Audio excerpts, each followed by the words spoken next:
In today's video, I'm going to teach you how to calculate time difference in Google Sheets. Whether you're tracking work hours, timing tasks, or measuring durations, this simple approach will give you accurate results and clear formatting. Start by making sure your start time and end time are entered in a way Google Sheets recognizes as time. For example, type something like 8:00 a.m. for a morning time, or if you prefer a 24-hour clock, 20 and back for 8 p.m. Place the start time in one cell and the end time in another. A common setup is start time in A2 and end time in B2. A quick sign that Sheets recognizes a value as time is that it aligns like other numbers and not like plain text. If it doesn't look right, retype it using AM or PM or use a 24-hour format to avoid ambiguity. Now calculate the difference with a simple formula. Click an empty cell where you want the result to appear and enter equals B2 A2.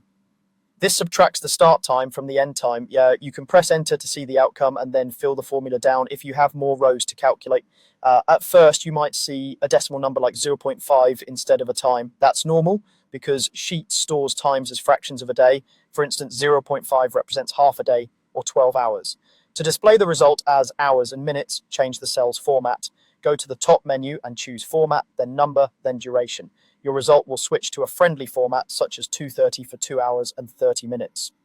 Duration is the best choice for time differences because it's designed to show elapsed time, not clock time.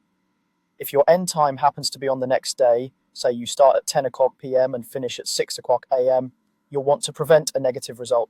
Use this version of the formula MOD B2 A2 1. The MOD function wraps the difference within a single day, so 10:00 p.m. to 6:00 a.m. correctly shows 8:00 instead of a negative number. Keep your result cell formatted as duration and your overnight shifts will display cleanly. That's all you need. Enter clear time values, subtract the start from the end, format the result as duration, and use MOD for any times that cross midnight.